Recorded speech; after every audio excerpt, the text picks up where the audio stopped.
For members. Chair, the fund has title over Lubowa.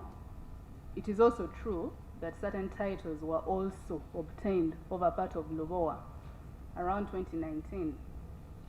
A couple of about 30 even plus titles which were obtained overlaying the fund land. So that matter is currently actually being prosecuted by the DPP. These titles were obtained in 2019. The fund bought land in Lubowa over periods between 2003 up to, I think, 2015-17. So titles were later obtained overlaying the fund land. We've pursued this matter vigorously with almost all the concerned authorities involved. And right now, there's a matter in court pertaining to that claim, plus a couple of other claims. Chair, this committee is here to help NSSF. You cannot, you're a lawyer, you cannot go to the courts of law and you parade your lawyers over something they don't understand. Before they go to the court, they will dig all the details and present, I'm the rightful person who got it in 2003, isn't it? And somebody has come pretending that is the owner 2019. Who is that somebody you are taking to the courts of law? That was simple question. Names, X, Y, Z. Actually, just supplementing.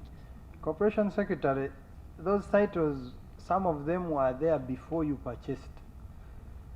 And they were issued through the district land committees, those committees at the district. So theirs may even be more genuine than yours. But we are pending, of course, pending legal interpretation. But you respond to I was just giving information. Thank you, Chair. Chair, I actually have a brief on Lubowa, which is quite detailed, that I would like to share with the committee. There are multiple claims over Lubowa, it's true, including some with claimants alleging interest before the fund. But it's true, all these matters are in court. All these matters are in court, but specific to the question of actual titles in existence, we have the names. We have Kabuye Ibrahim, Tony Chitoke, Masiko Remo, January Bamanzi. There are many. And these matters are actually in court. And to Honorable's question, by the time the matter gets to this stage, then the fund has done whatever investigations that are necessary to support the process. Ultimately, it's the DPP that is prosecuting. They have also done their independent investigations to confirm. By the time the DPP decides to proceed, then they have, in their opinion, compelling evidence to prove that the people they are prosecuting are alleging. Maybe what Honorable Baka wanted you to tell him. Did we buy land that had encumbrances? No. Chair, from the records in the fund, and like my friends have been saying, I wasn't there at the time. Yes, I wasn't there. But from the records that we have, due diligence was conducted. There were clean titles at the time. The search reports are on record. To the best of my knowledge, based on the records I have seen, the fund bought unencumbered land at the time of purchase. That is what we have on record. The claims materialize after the purchase. Thank you. The current state of the suspense account. You mentioned some sources of the suspense account. You do not talk about stubborn employees whom eventually recover money from. You know, remember we are meeting you for the second time. You talked about compliance of where some employers are not complying and they could not give this money in time, and when they discover that you have discovered them, they pay all amount without putting names. So that could be also a source. I wanted it to be reflected. Now I come to page 3, number 8. When planning housing investment, who is our target? And my first question is, I think this one should go to either the acting MD of the investment. What is the core function of NSSF? That is question number 1. 2, in your statement you say, we believe there is, you are saying the target market is informed by the neighborhood. And we believe there is a market for this product. But when we are talking about corporate social responsibility, are you mindful that the saver he should be the first person to think about, even though you are going for housing, or that one has never been in your mind. I come to, of course, page 4, Mr. Investor. My question was about the 4 pieces of Tangalo, and you having only 2 land titles. And would you tell us the safety of our money in this, the other 2 land titles which are not in your names? Number 5, page 5, on your presentation, acting MD, you are telling us about the budget project, of which I'm aware of. I think it has taken some years. And you came with a good idea of BOT, Bid Operate and Transfer. Up to this stage now, I know there is no foundation for budgets yet for the government ministries. We want to know how much have you spent as NSSF on the whole saga before even a stone is put there to date. Page number 6. The number 16, status of the procurement of Nachigara land.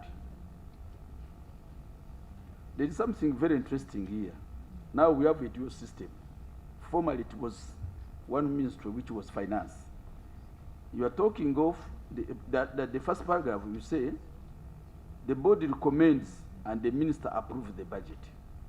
The second paragraph, you are waiting for the normal process of the board approval and seeking no objection. Now, which one comes first? You have already budgeted for something, you have put the money in the budget, but you are not yet cleared by the minister in charge of investment. Which one comes first? I'm yet to be educated. I'm not complaining. I want to be educated because I'm not an investor of that nature. Now, page 7.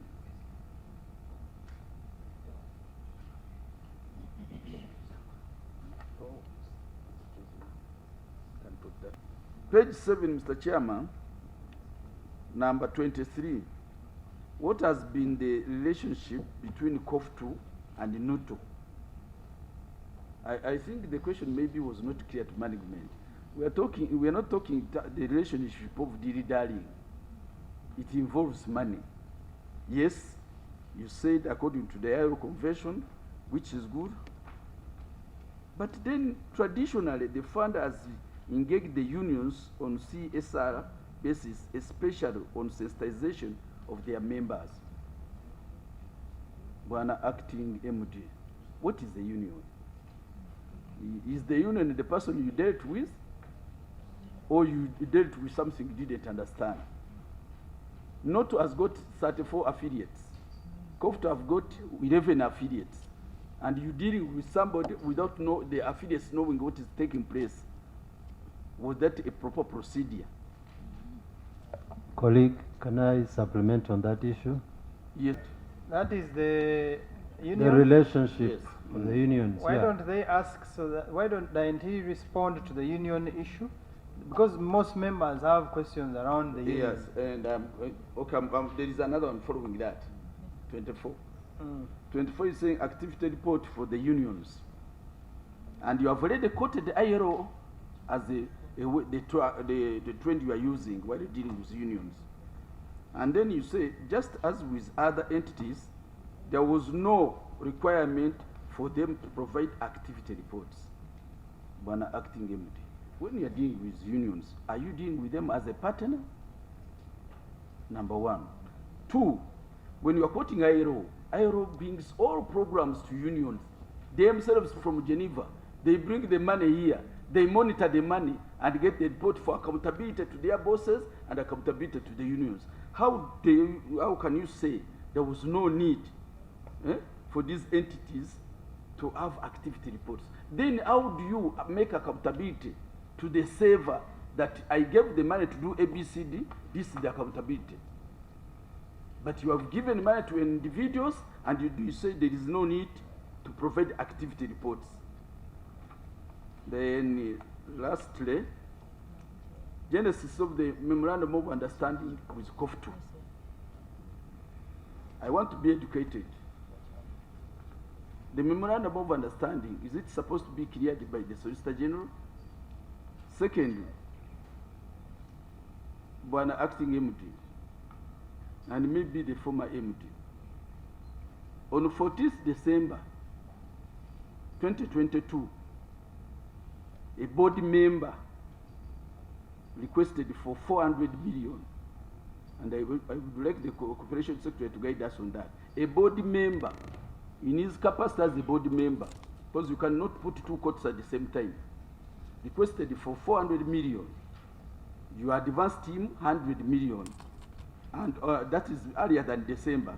But on the 14th December, he demanded balance of 300 million plus an extra 600 million in total to make it 1 billion. That was on 14th December. The following day, on 15th December, you all signed a memorandum of understanding with him. Which one comes first? A memorandum of understanding or a request for money? We stand to be educated on that. For the time being, the rest will be tomorrow for the board. I can rest my case unless there is some There's a supplementary question. We have seen from the documents submitted that there was an MOU with COF2, but we have not seen an MOU with NOTU. Is that an irregularity or an oversight on your part? You respond, because I am sure even may have a question on the email. Excuse me, Chair, 10th February 2021, the board urged management to try their level best to acquire land in Gulu before the end of the financial year 2020-2021. In the board meeting again of 11th May 2021, management again was asked to put more effort to acquire land in Gulu, including engaging the whoever could assist them. My question is, what is that external force that was disturbing you to get land in Gulu, and for what? Okay. The board approved that we do city complexes or houses in both Mbale and Gulu. We managed to acquire land, that was in 2016 or thereabout. We managed to acquire land in Mbale in 2017, but we've not been successful with Gulu. So the minute of the board is speaking to the frustration that is coming as a result of management reporting to the board that although we have a board approval to do an office complex in Gulu, we have not yet been able to acquire land. That process has taken a bit longer, but I know we are still on it. Now, on the question of Tangalo, whether we have 4 titles or 2 titles, I can assure Honorable Bakabulindi that we have all titles in our names in Tema for the land in Tangalo. Chair, he is assuring the select committee, not Honorable Bakabulindi. My apologies. My apologies. Yeah, I would like to assure the select committee, and the Corporation Secretary can attest to that, that we have the titles for Tangalo and they are in our names. There was a question on the fund's names. Chair, No. Chair, supplementary to that. Maybe before, let's have the corporation. And members, I confirm and I can read out the particulars for the record. The land purchased land comprised in 6 separate private Milo certificates of title, all of which are transferred into the names of the fund, all of which are in the fund's custody. They are Block 296, Plot 12, which was transferred on 29th January 2009. We have Block 296, Plot 16, transferred on 29th January 2009. Block 296, Plot 20, transferred on 29th January 2009. Block 296, Plot 21, transferred 15th May 2008. Block 277, Plot 191, transferred on 27th May 2008. And Block 280, Plot 35, transferred 15th May 2008. Chair, with your permission, I'll submit this for the committee's records with all these particulars. And Chair and members, I confirm that we have the titles at the fund. Thank you. Chair, can I proceed?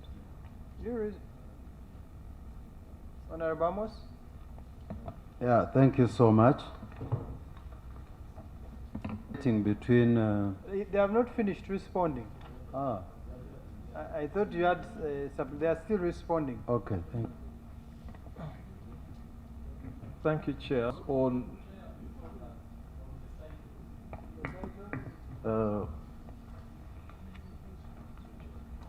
we have information and evidence that some of the land titles in Tangalo are still in the names of Amos Nzei, not NSSF. So if we find these land titles, should the committee consider this land belonging to NSSF or not? Chair, should I answer? Please. Chair, it's true that there are titles in Tangalo in the names of Amos Nzei, which are the subject of a pending swap. So there is a swap that is supposed to be done where part of the land currently held by the fund would be returned to Mr. Nzei, but for that to be done, he needed to avail suitable land acceptable to the fund for that process to be done. So in addition to the titles the fund holds, the 6 that I mentioned, it is true there are titles in the name of Mr. Nzei, but which are not the subject of the original. Let me just give information on that particular matter. Then Honorable Masaba can come in. I'm looking at the UBRA report. This UBRA is supposed to be your regulator. Land Busiru. Proprietorship of the original land purchased was affected. However, the fund holds 5 certificates of title registration in the names of Amos Nzei, pending conclusion of the swap. Now the question is, are they in NSSF's names? Chair, they are not. But then you are telling us you have the titles. Chair, we have titles. I could also read out the particulars of those other titles. There are 2 sets of titles. The first set of titles I read out, the 6 titles I read out, are in the names of NSSF. They were the subject of the sale agreement. There is a separate set of titles. I could read them out maybe for the record as well. Are you in court with Nzei? Well, we are co-litigants with Nzei in a matter in court, currently Court of Appeal, which was filed against the fund and Mr. Nzei and the Commission of Lands by Tangalo Estates, T Estates. Does this land have encumbrances? Yes, Chair, it does. So, were you aware of these encumbrances before you purchased this land? At the time of purchase, again with the usual caveat of I was not there, but I have seen the records from what I have read. Who is in charge? Which department is in charge of this particular? Chair, this is between legal and investments. Okay, now let's go to investment. Thank you, Chair. To the best of my knowledge, with the caveat that I wasn't there, my understanding... Let me just inform you. Yes. The actions of the agent bind the principal. This is business law. In this particular matter, we are asking IOTA questions regarding NSSF. But the former MD is seated next to him. And IOTA will say at times, I was not there. But he's now the head. So we are asking you, we are tired of everyone saying I was not there. Every risk he was not there. Now you are not there. So what is the status of the savers man? Please respond. Okay, responding to your question directly, when the initial sale was completed, the parties to the sale entered into another agreement where the vendor proposes to keep part of the land that he has sold to the fund and the titles he had transferred in the names of the fund in exchange for other pieces of land. Those are the subject of the swap, which swap has not been concluded. There were 3 conditions for the swap to be concluded. The first condition was that the land did not need not to have any encumbrances. So essentially, there shouldn't have been any encumbrances on the land that was being proposed. It ought to have been adjacent or close to the land that had been originally sold to the fund, and then it needed not to be low-lying or having wetlands. Now, Chair, when a you small look at clarification. Clarification? Head of, you can't. assuming Inze is not around, Yes. and the kids are there collecting their properties, Yes. are those properties yours or Inze's? Well, they are not yours. Thank you. Honorable Masaba? So the other questions, I'll go to Bwebaja, how much has been spent to date. So the cost of land, the land acquisition was 91 billion. We have since procured the services of a project consultant to design that project, and we paid 2.5 billion to date. So it is 91 billion and 2.5 billion. On the question of Nachigalala, which happens first? Is it the budget or the investment prospect? The quick answer to the question is the budget happens first. So essentially, when you have material evidence of a prospect... On that one, of Webaja, should the government today say, I'm changing my mind, I want to put offices in Rukaya, do you have any binding document with the government? Yes, and we've submitted copies of the project development agreement to the committee. Yeah, so I was just concluding the question of Nachigalala, which happens first. So essentially, whenever there is material evidence of a prospect, we budget for that particular prospect in the financial year, because without a budget, you cannot have a procurement plan. In our processes, we first have an investment approved, and then the procurement takes place thereafter.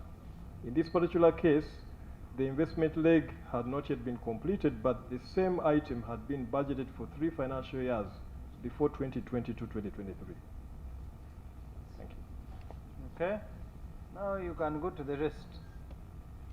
Last one, I think, was just a guidance you gave us to include the sources of, we note that. Thank you very much. The next one, you asked what the core functions of the fund is. We collect contributions, we invest those contributions, and then when members become eligible, we pay the benefits to them. So it's collect contributions, invest, and then pay back to the members. Those are the core functions of the fund. The other question that you raised was whether we understood what's a union, GOFTU and NOTU. Now, No, Chair. The core function of the fund yes, goes back to the origin why NSSF was established. NSSF was not established for you to come and collect. NSSF was established for the people to save their money for the retirement. There is a difference between you collect, invest, and pay. No. okay, sir. I was breaking the objective of NSSF and the function of NSSF. So I stand to be guided, sir. The other question that you raised was whether or not we understood the difference between especially the center and the unions. And this is the second time you've given me an education on that. I think as a fund, we didn't actually understand there was a difference between the center and the unions. That's something that we take guidance on going forward. Thank you. The one you raised about provide activities, you talk about ILO being able to provide activities.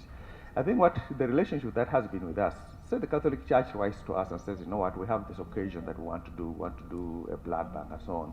Once we know that that fits within our CSR policy, we'll send it to them. We've never gone back to them and say, okay, did you do this and that? So that's the same spirit in which we basically have been dealing with the CSR activities. It then raises the issue of why then the MOU came. And if I may just ask, just answer Honorable Amos's question regarding why GOFTU and not NOTU. The MOU was the tail end of a protracted process.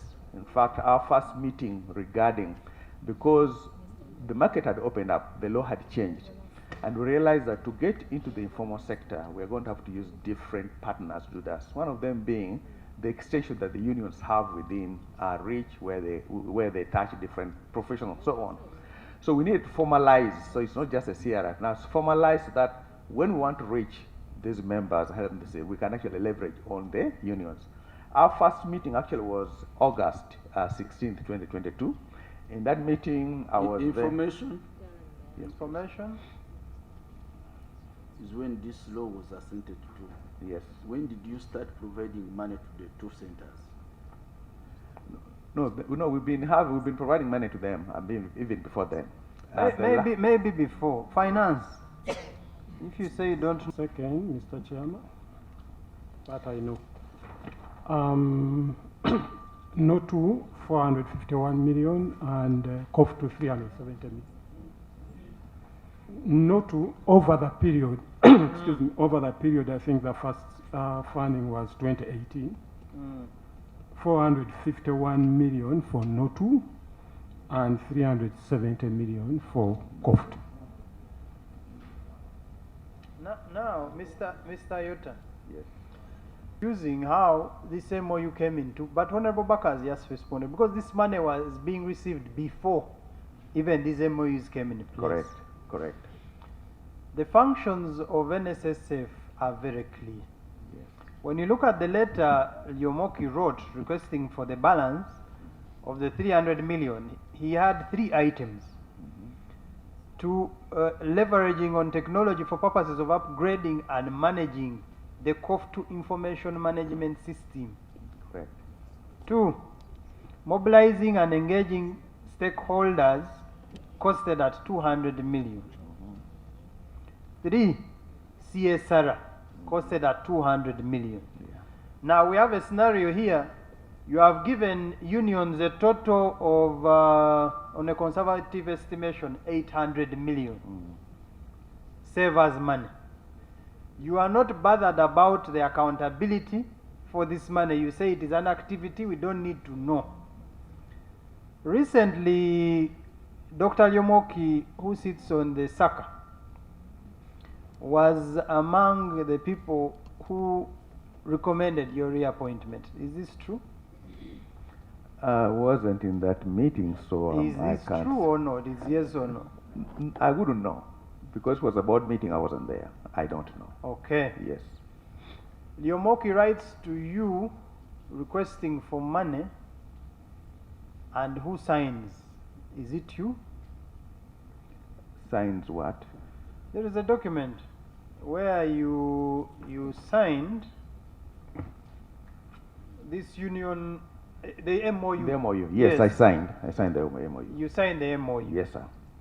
Now the Constitution is clear. Article 1195 of the Constitution. Yes. All agreements, treaties, etc., where government has an interest, you must seek advice from the Auditor General, Solicitor General. Yes. He says, it is also clear that any amount above 200 million, Correct. you must get the Solicitor General's approval. Yes. Did you get it? Because the MOU didn't have an amount of money. Exactly. It was not connected to what the request was. Dr. Lyomoki's request is 400. Mhm. You people were very intelligent. You signed I've never seen an MOU that has no figure. You went ahead and signed an MOU that is a blank check. Whatever you take it. But luckily enough, we have not put a figure. Supplemented. Acting MD, Yes, sir. what is the magic between Dr. Lyomoki's request of the balance of 300 million in addition to the 100 million and a request for 600 million budgetary request in the next budgeting that was done on 14th December. And the following day, you sign an MOU regarding the same. I can answer that? Okay. Like Chairman, what I said, that when you look at the process that we went through to come up with the MOU, and like I was just explaining, the first time we begin to change how we are going to relate with the unions in terms of being able to have them deliver whatever we need them to deliver. That discussion starts around August 16, 2022. In that meeting, there was myself, there was the CS, there was the MD, head of marketing, there was COFTU, there was NOTU. So we begin the framework on what we need to do that. Eventually, what happens, we had meetings back and forth for a number of years, a number of months. Kind of to answer what Honorable Amos asked, why COFTU and not NOTU? Because NOTU was going through some internal dynamics that they need to send. We couldn't progress the discussions with the NOTU, but we continued with COFTU. On the 15th of December, that now we've kind of agreed on the framework on the deliverables that need to be made. And the good thing is we have the minutes, we've got even the things that took place. So that is now formalized an MOU in terms of what would be delivered. The reason why you couldn't put a number, because it was a framework. Then whenever there is an activity that has to be done, the idea was to agree on, okay, for this activity, these are the deliverables we need you to do. And then there would be a budgetary cost associated with that, so that then you can actually do it. The fact that he writes a letter on the 14th, like, I can't be held accountable for somebody writing to request. What I can be held accountable for is how I reacted to it. And Honorable Chair, we got the letter, did nothing with it, we never dispersed any funds. So it doesn't matter what he asked for, what he wanted. I think I'm held accountable for how I react to that request. And we get a lot of requests. And a lot of times we turn them down. You cannot stop anybody from writing to the fund asking for money. What we can stop is us giving them money. Maybe, Chair, this just to educate you in future. Of COFTU recently. We had a discussion. Last week, did you meet any group of COFTU?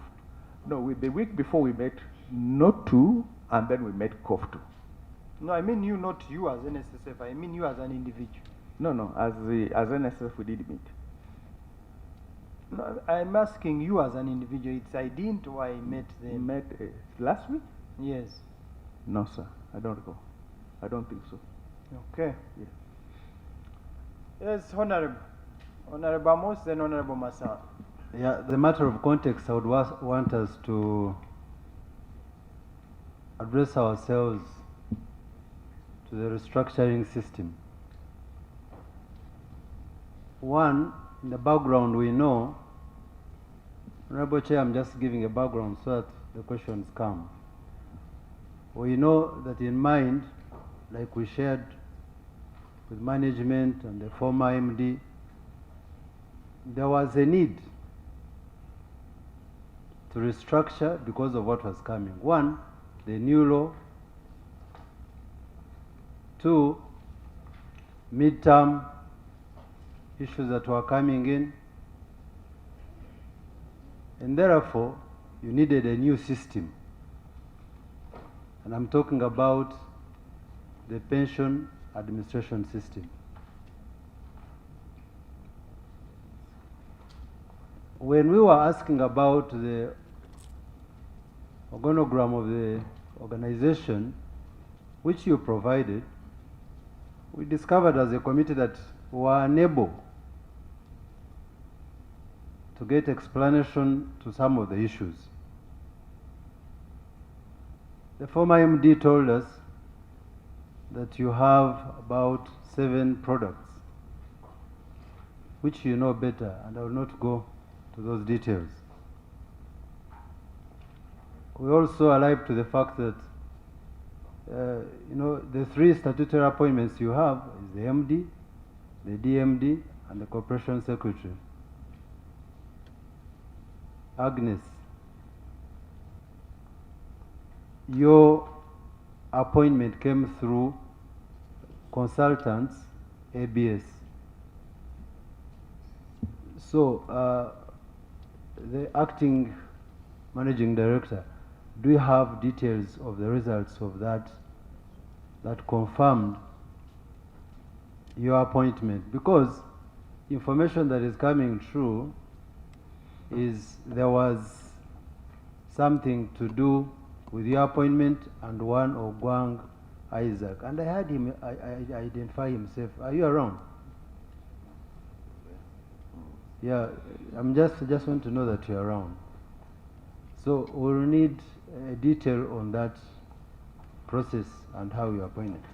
Now, I want to go to the head HR. I don't remember. Yes. This is, what was the rationale of restructuring?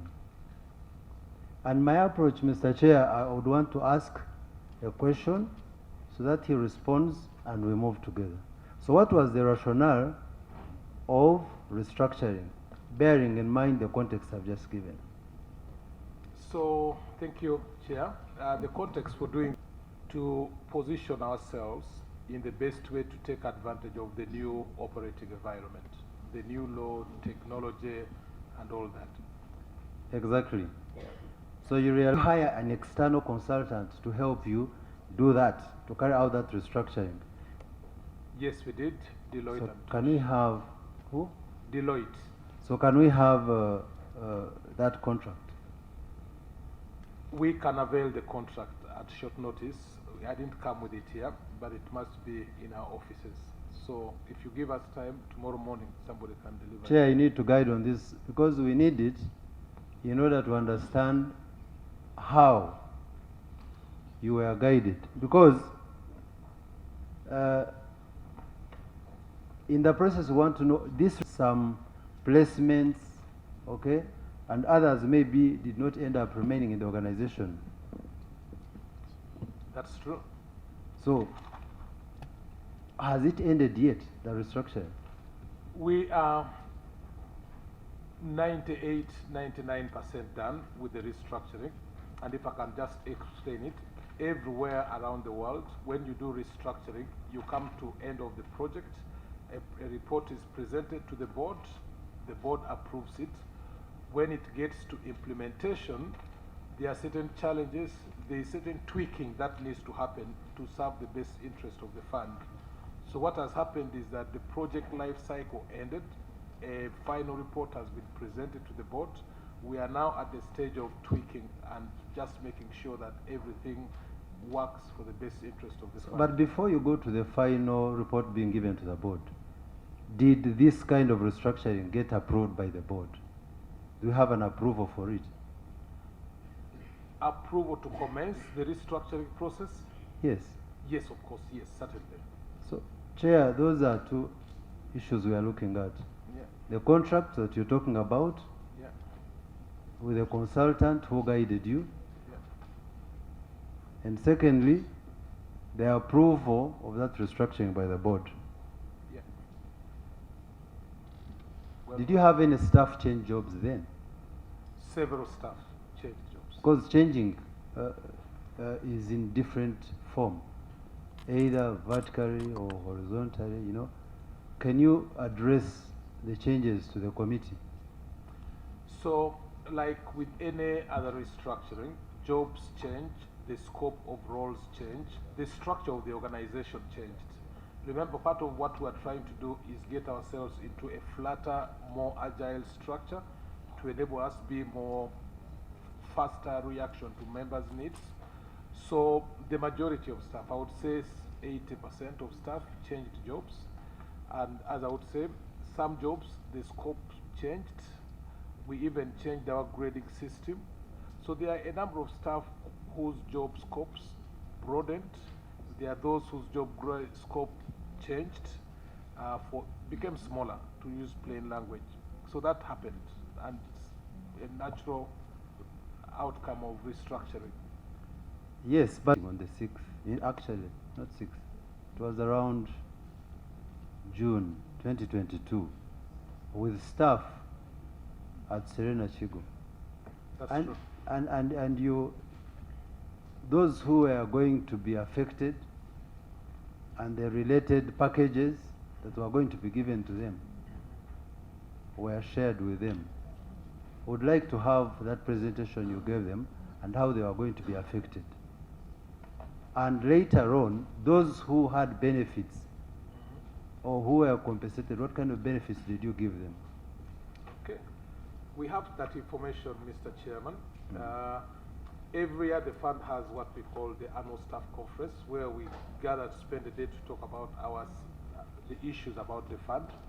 So that particular one, the big subject was the restructuring exercise, where MD gave a presentation of the key outcomes. And like we said, this restructuring, the guidance we got from the board was that the fund is a growing institution. So the purpose of our restructuring was not to reduce jobs or to send people home.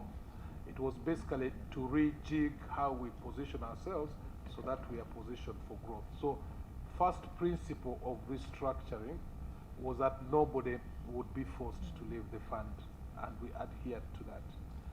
At the end of the restructuring, part of what MD communicated at that Chigo meeting you're referring to was that with the new structures in the fund, with the new business environment that we see around the corner, there might be some staff within the fund who don't want to be part of that new journey. So the idea was to give people an opportunity to voluntarily offer to leave if they chose to.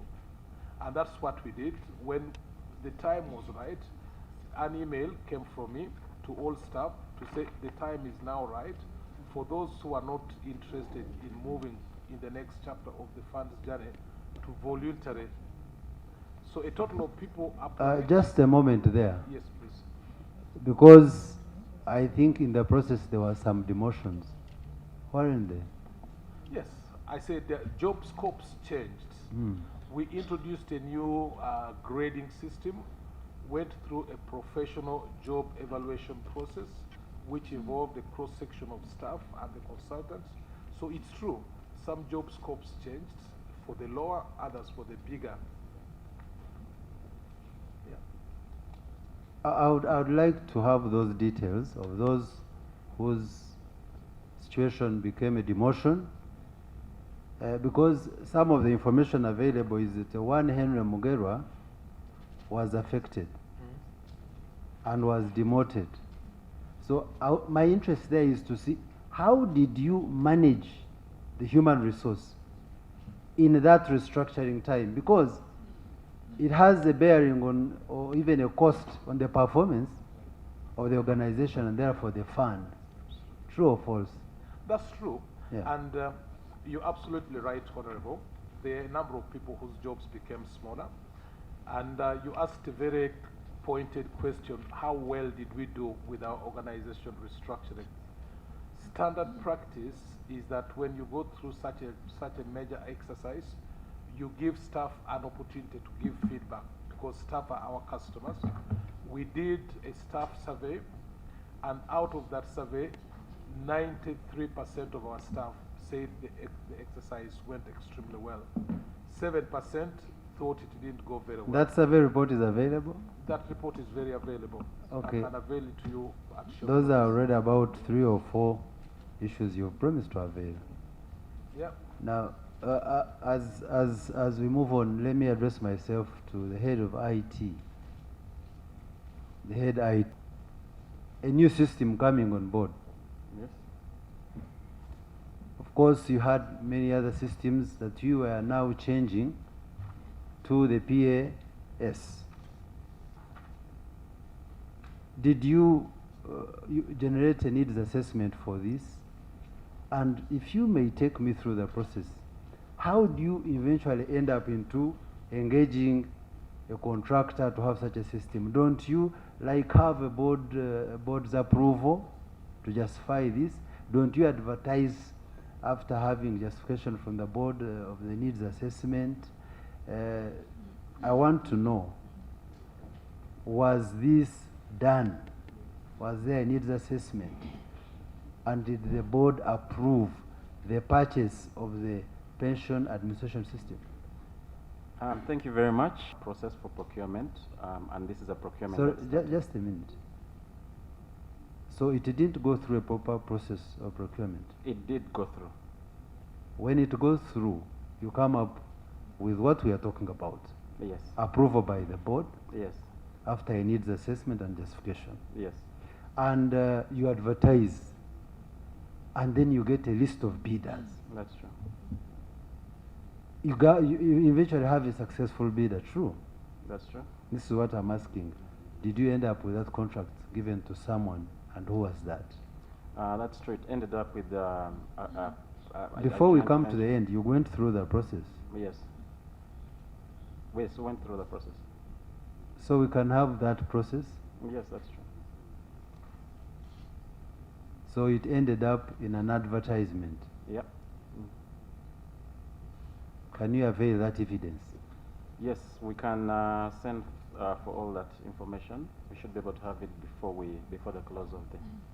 And certainly at the end of the day, once you have the successful bidder, you have a due diligence report That's true.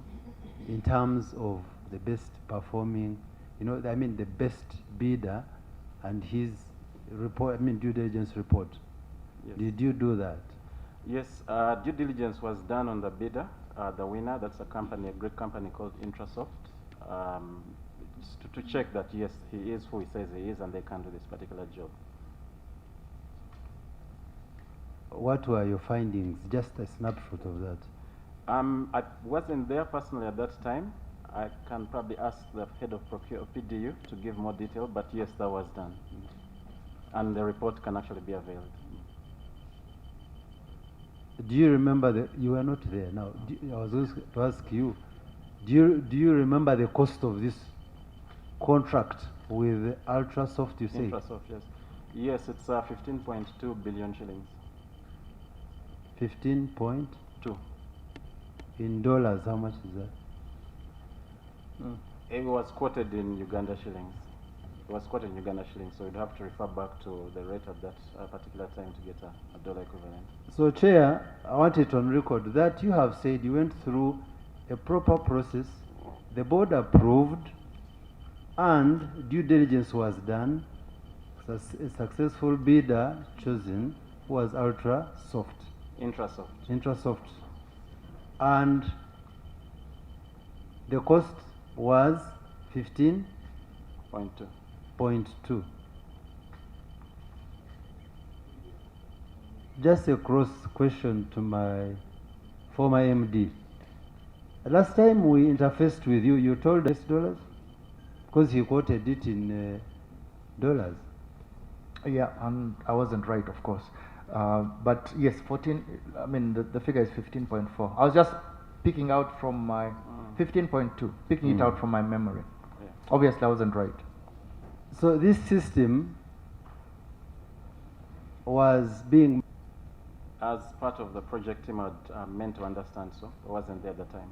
You weren't there? No, I wasn't. Human resource, you have a lot of human resource migration or turnover, what is it? Our turnover, Honorable, is less than 1.5%. They The restructured industry and average just is- everyone. We have very good people working for the fund, so the market tends to pay premium to see So some of our good now guys. we are still on the system. Yes, My Honorable. head IT. The migration of the system, or call it cutover, comes after the user acceptance test. That's right. Did you do that? You Yes, have user- that report. Yes, user acceptance testing was done. Yes, we do have the report and we can submit that. Chair, there are many documents here that have not been availed and they are promising, and I hope maybe it is done because we want to. Chair has already intimated that we want to expeditiously handle this. I don't know when we'll avail them. Can that be handled? It must be done now. Yes, today we'll have that today. Because those show no compliance and performance, okay? Now, like I asked you by that time when PAS started, the head was Mr. Chitaka Elijah. True or false? I can't confirm. I wasn't around. Because we are looking at information available to us, there has been a lot of turnover in that surrounding that system. Okay? The one ASIO towards the launch, she leaves. Why? Is it because of the system? Was it problematic? Before that, after he had left as a head of that system, okay? He resigns, and then he comes back as a consultant. Yeah. I would want to look at those two. Why? How can someone resign and then in a short while come back on contract? My supposition of project, but again, the contract can actually be availed as well for your record. Because now we seem not to see a succession plan. Small supplementary. Yes. So I'm interested to know on your system. You calculated for him the resignation package, and then he came back on contract on new terms. Is that correct?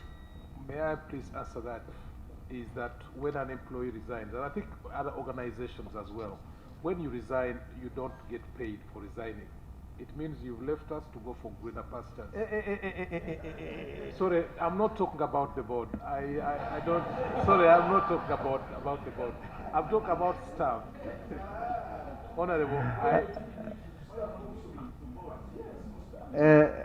think I'm that just was. answering on the staff side, so I want to confirm. Are you putting a disclaimer? Isn't it all NSSF? No. Is it stated somewhere that some are more equal than others? Mr. Chair. Some get after they resign, they get the full payment and others don't. Mr. Chair. You read that specific clause you are referring to so that we understand. There is a specific clause in the HR policy manual. We want you to read it for us. The clause which says there is no payment for resignation? Yes.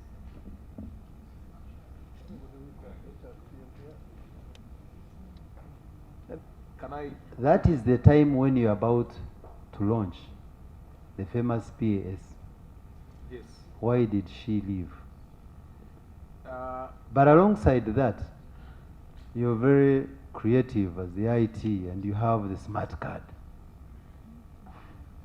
The smart card was there and you did due diligence, you went to India and you were informed by the former MD. And finally it culminates into an importation. Records in URL show that you imported containers full of cards. And that launch was done at Serena, where you invited even His Excellency to be present. Now, my question is, what is the performance? Can we look at the cards? Because those cards came with the, are they called points of sale? I remember, Chairman, you asked this question. 2015-2016, a team even flew to India to approve these cards.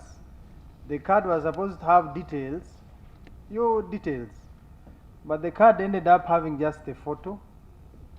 They had a very expensive launch at Serena, and that card didn't, actually it just had a photo, they abandoned it.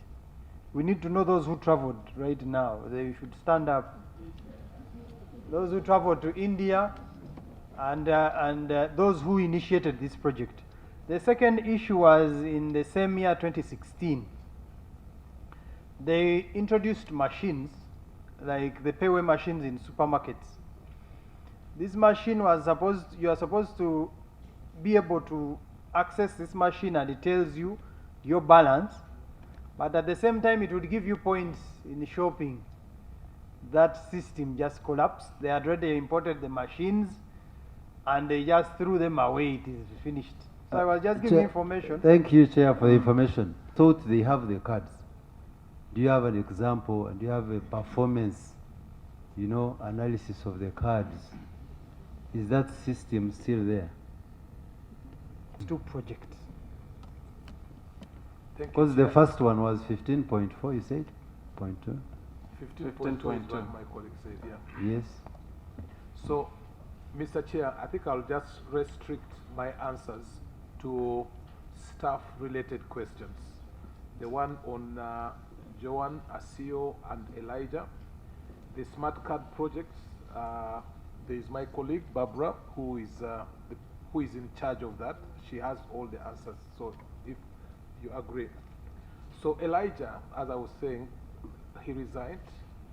He wasn't paid a penny because the policy is when you resign, you move on as an employee. So he wasn't paid.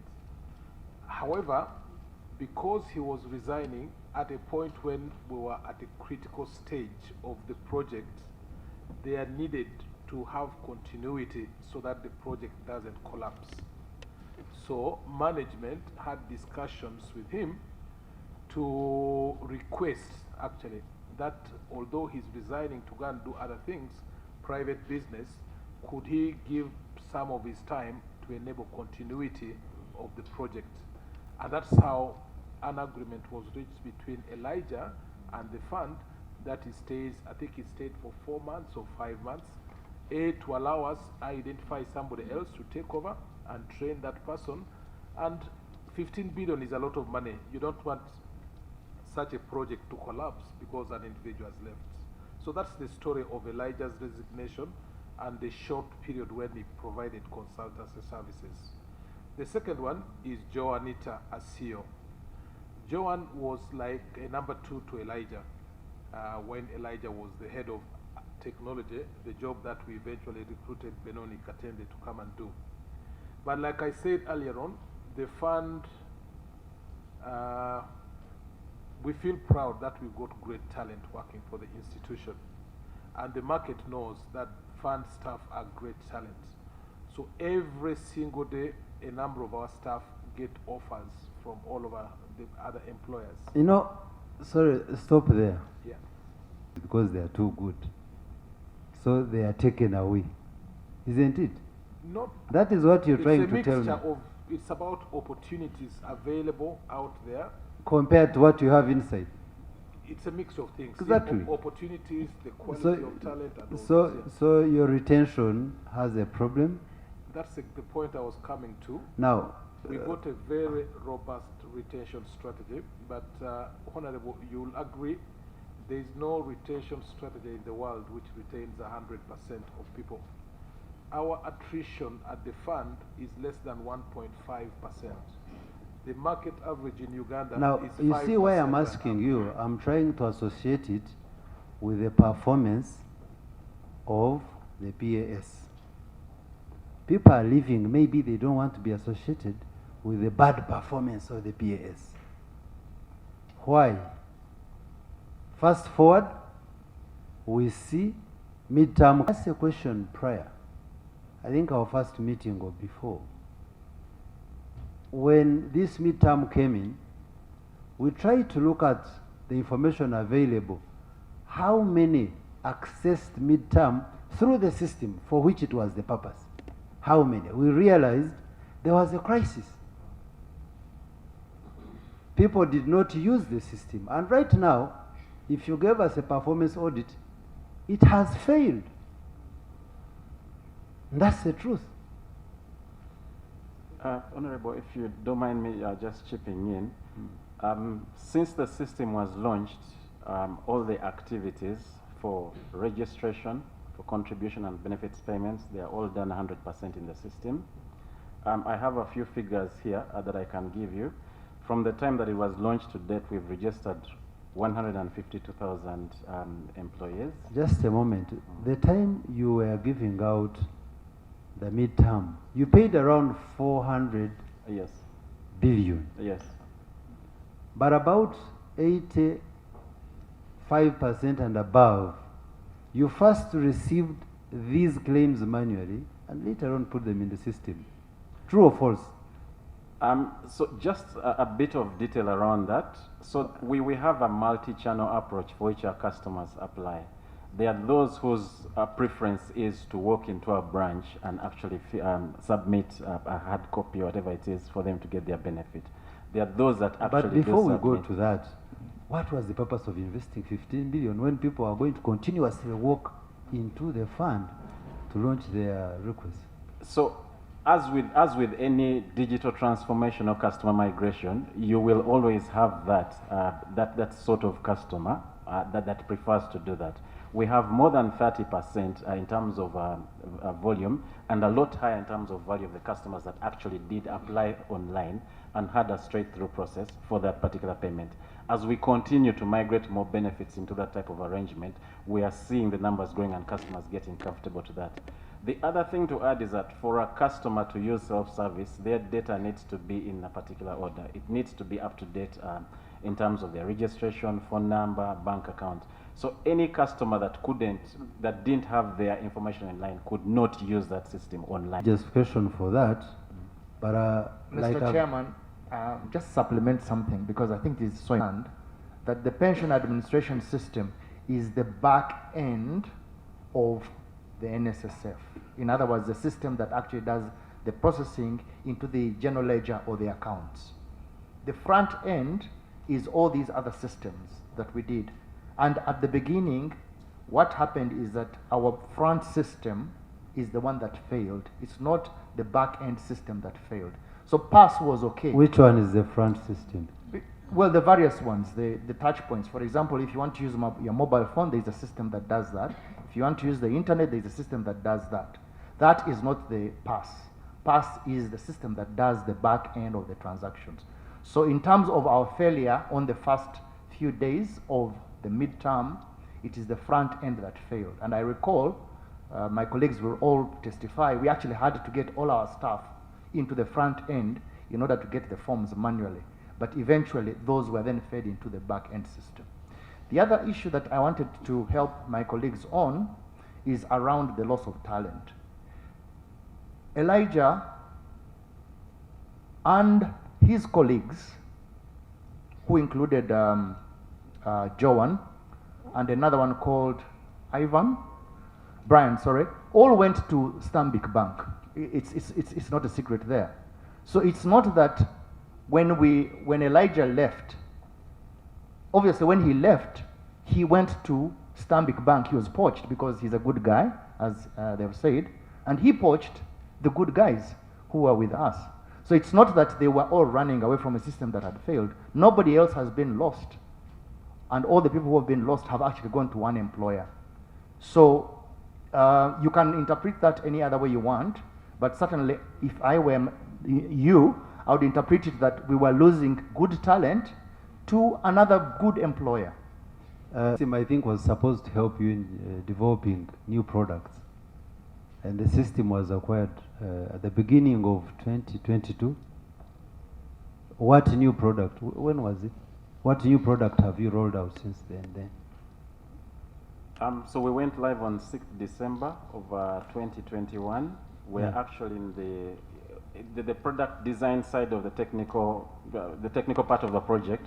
That bit has a bit of work that needs to be done as we prepare for the legislation, but those two are moving in tandem, and as soon as the legislation is out, we should have a product on the market. I was making an analysis here. In terms of numbers, maybe the head commercial will help us here. In terms of numbers, you said your size of your portfolio is like how many?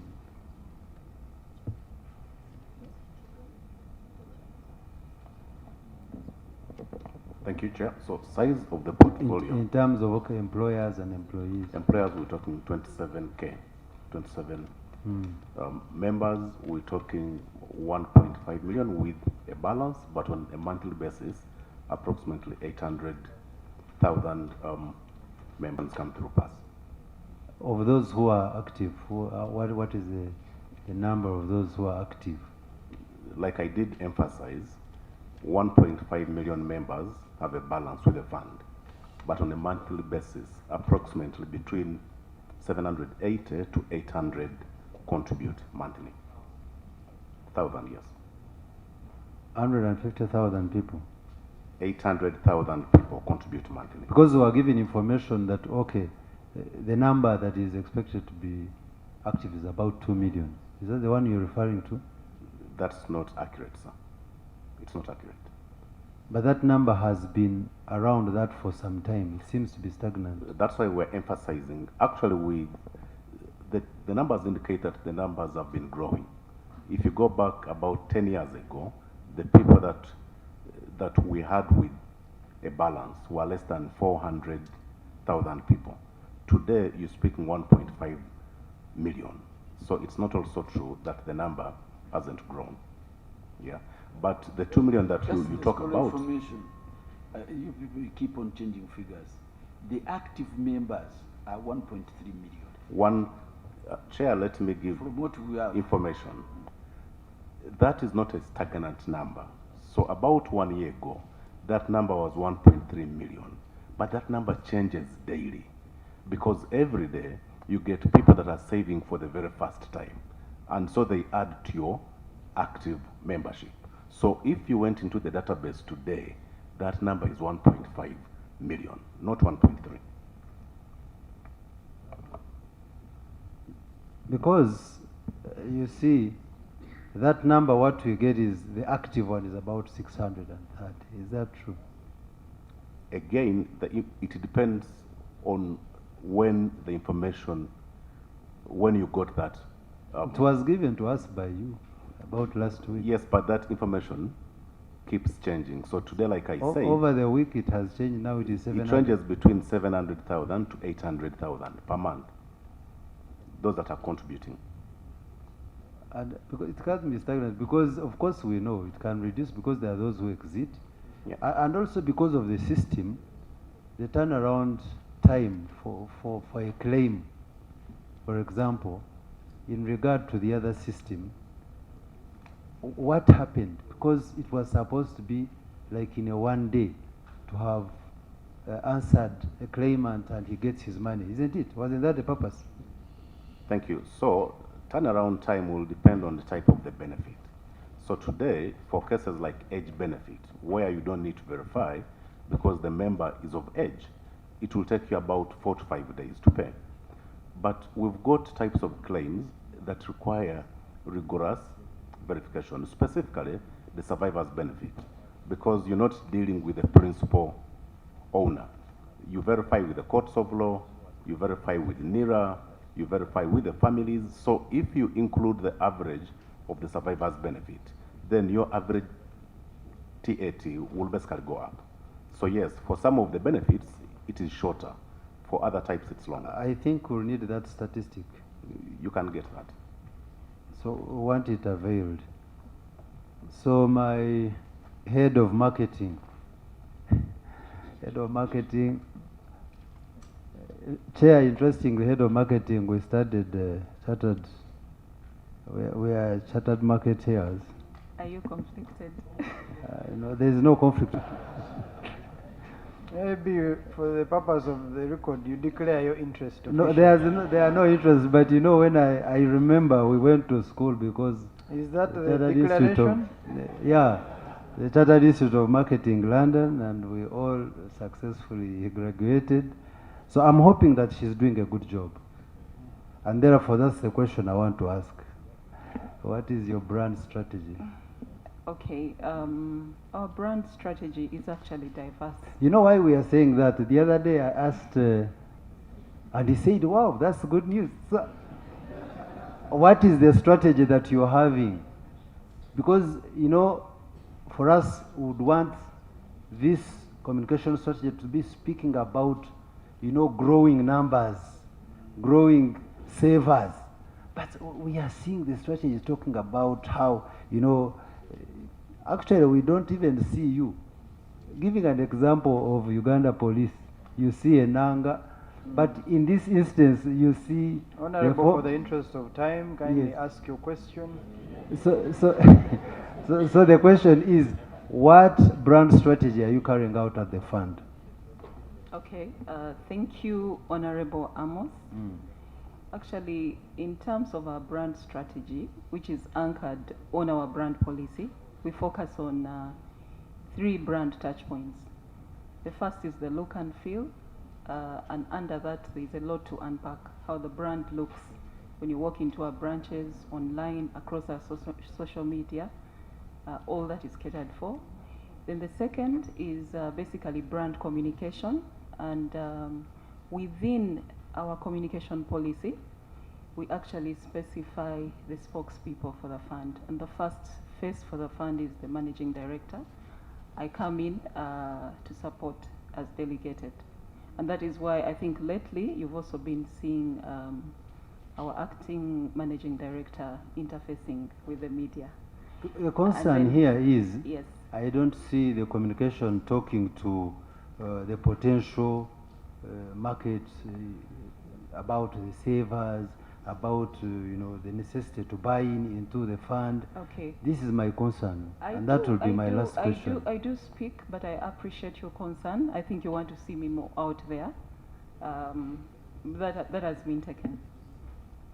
So I think we've answered. Not him to see you in particular, but to see NSSF. We are out there. We are out there. We have several reports on how we are doing across all media, and there's a lot really that goes on in the background. I hope you both don't have conflict of interest.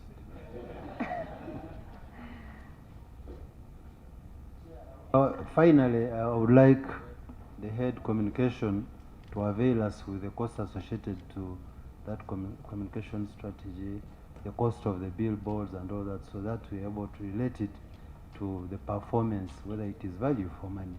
Thank you. Chair, there was a question that someone had asked me to respond to. Honorable asked about the payway machines and the smart cards. Can we have... the cost of the cards was, just a second, it was around 2.3 billion shillings. Let me confirm. Yes, 2.6 billion shillings, sorry. I beg your pardon, Mr. Chairman. What was the cost of the point of sale machines? 133 million shillings.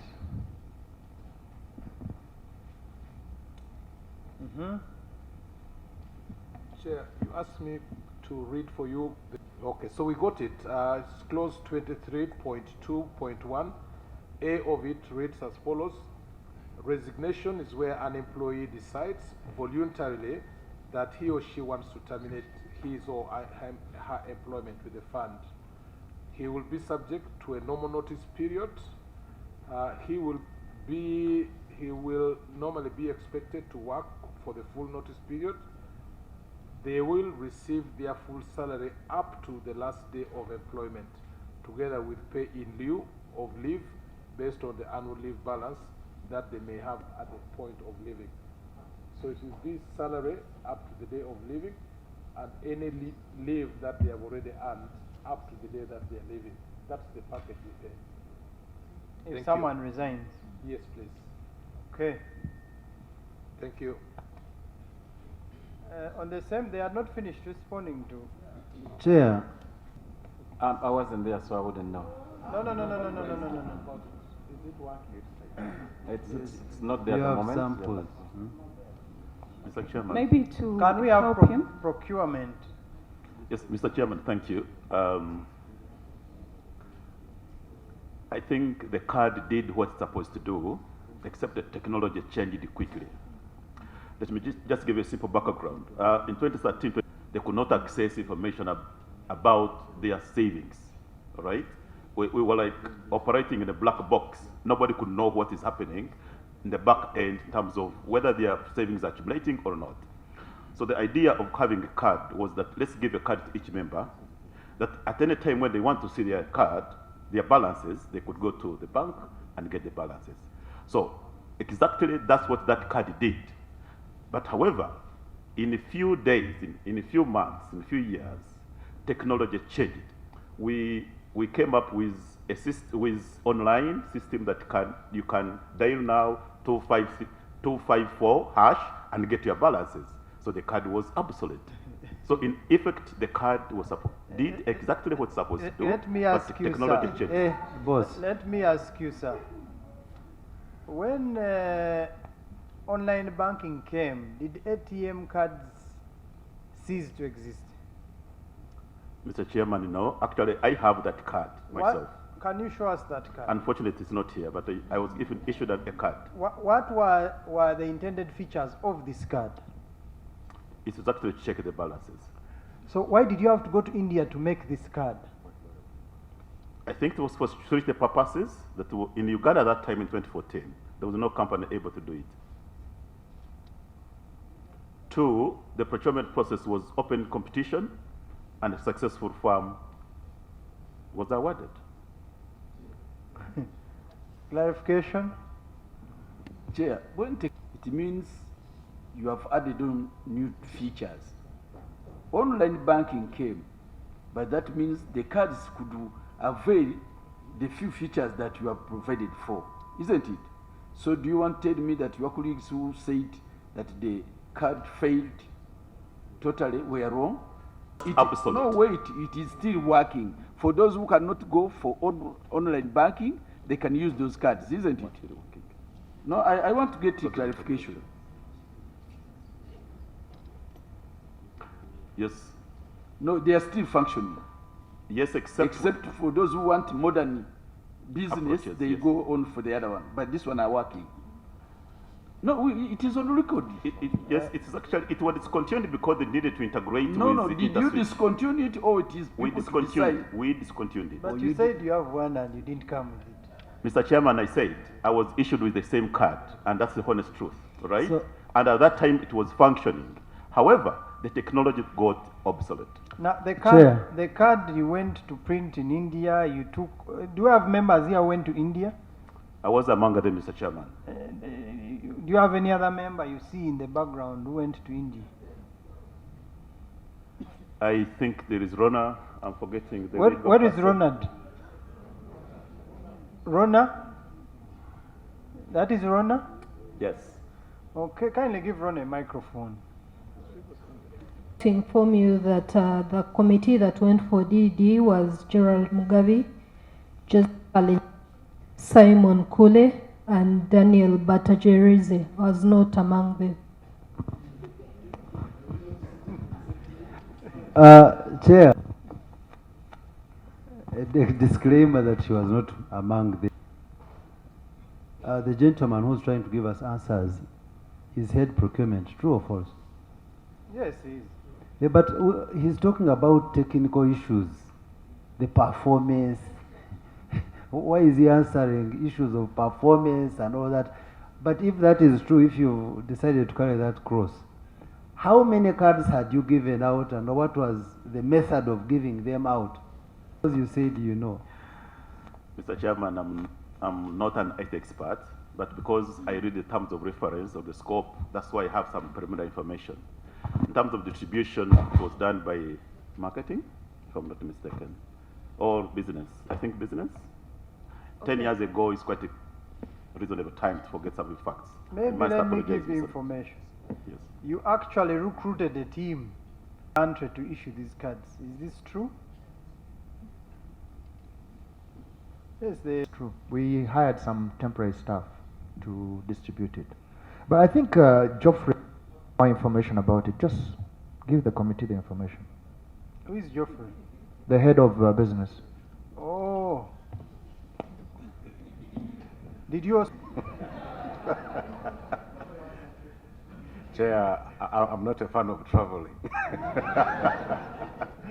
but Chair, the information that is given so far on the card, the fact is that the card was simply a mistake.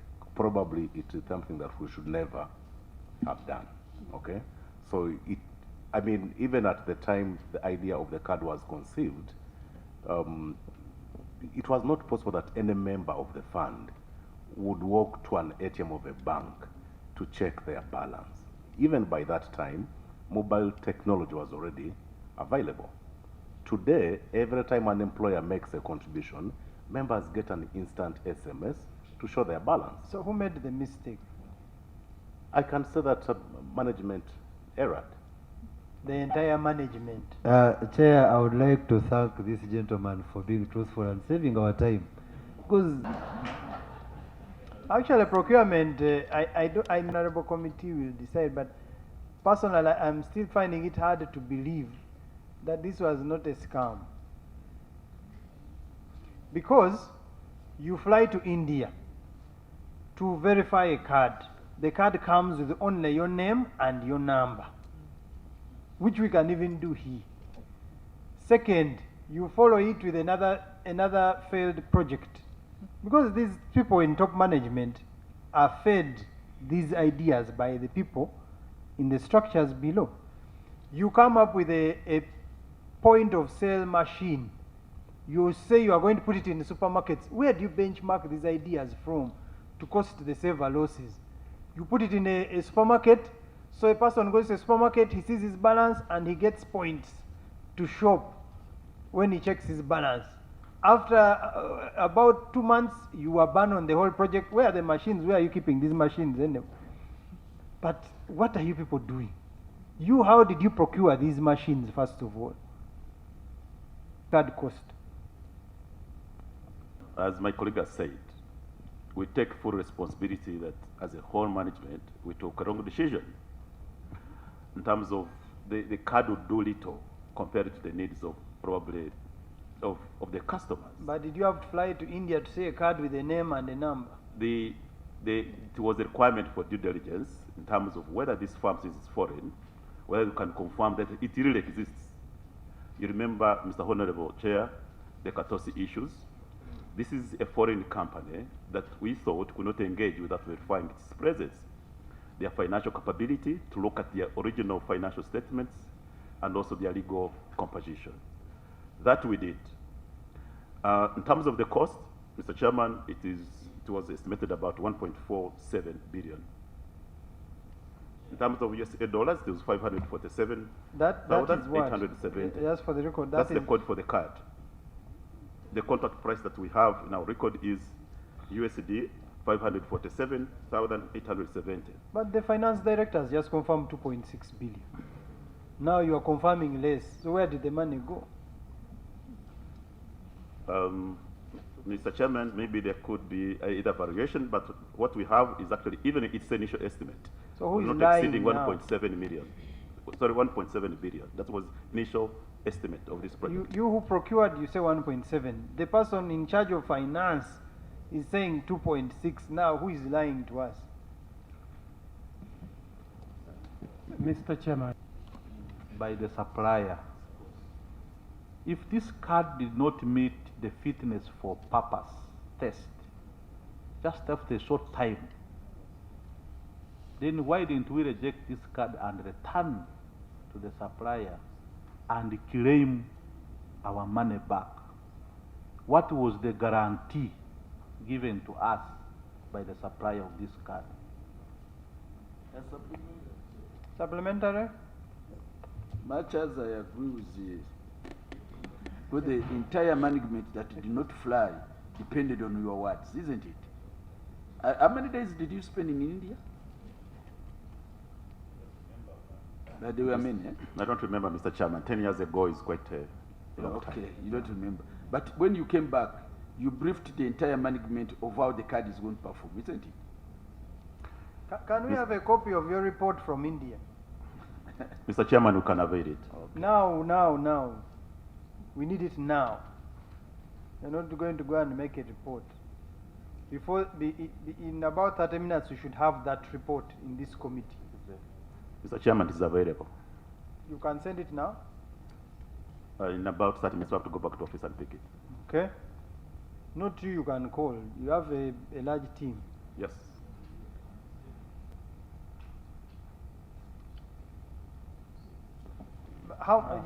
For the record, how much was each card costing? Just an individual card? I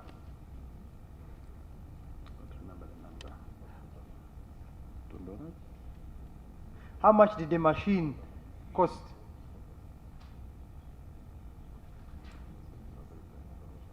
Mr. Chairman, you can avail that information because I would rather have lump sum, sorry, the total sum. I don't have the rate because I don't remember the number of cards that we printed, right?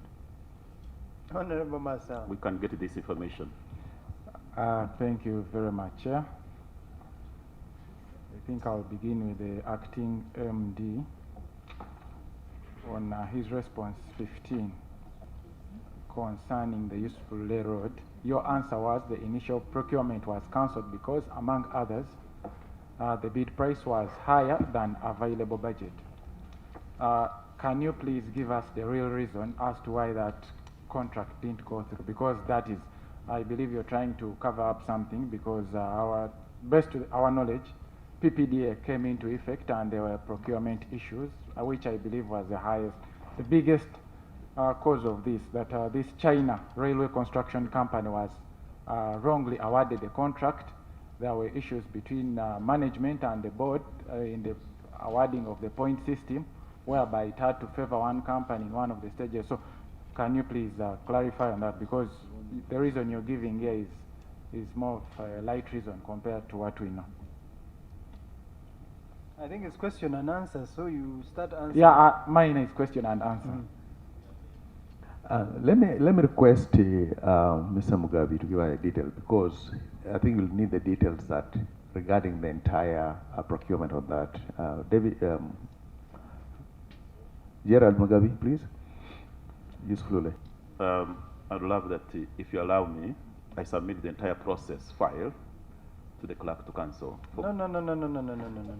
So that when I'm reading, probably it is easier to connect, because it's a you longer want story. to give us copies? You want to submit it later? We have a copy that is presented from almost from end to end of the process. You submit that, but you respond to the honorable member's question. Thank you. So you can submit it now as you respond. You can look at it since he's the one asking the question. So, Mr. Chairman, it was noted that we tried to favor farm.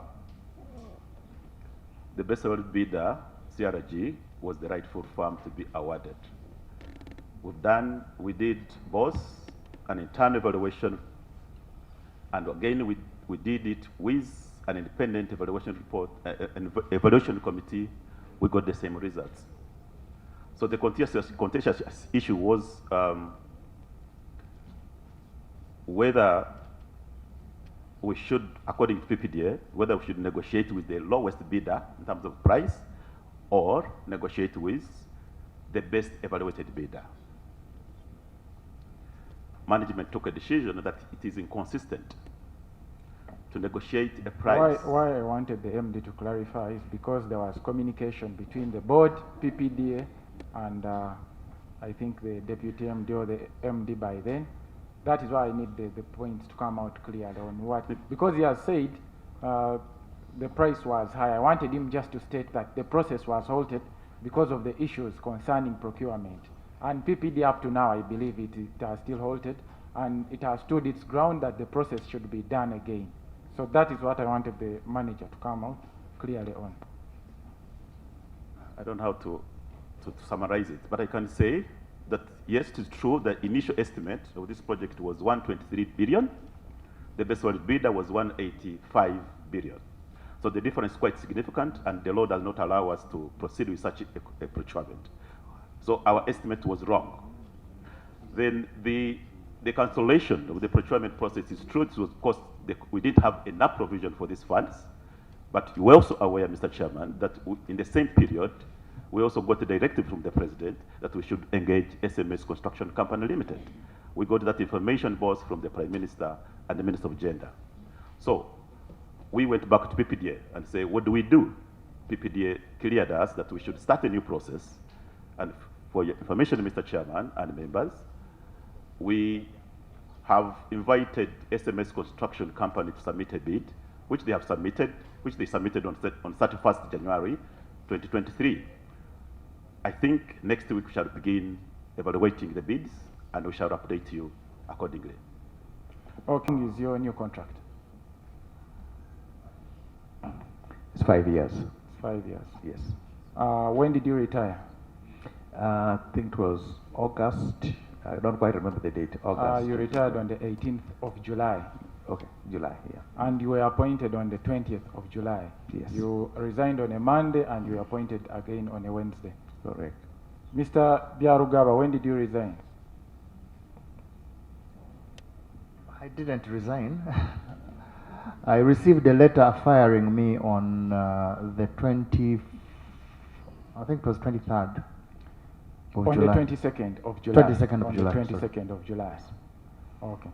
So why I've brought up this question is, you, in your opinion, don't you find it odd that you are appointed 2 days later, and Mr. Byarugawa was not appointed? You're literally the same age, and an opinion was asked about Mr. Byarugawa's age and not about your age. Don't you think both of you are old enough, or way more older than what was required? Both of you, weren't you supposed to perhaps step aside because of age? The information I want to give my honorable colleague is that actually Mr. Ayota, according to the information I have, is older than Mr. Yarugawa by 1 year. Yes, I am older. And Honorable Masaba, that's not a really question I'm able to answer because I'm not an appointing, I don't appoint myself. So I think... I asked for your opinion on that. No, I think my opinion would be inappropriate. Okay, I think I'll forward that to the appointing authority. My third issue concerns the assets and risk. I think I'll be dealing with finance and the one involved in risk. Which investment of yours is most risky?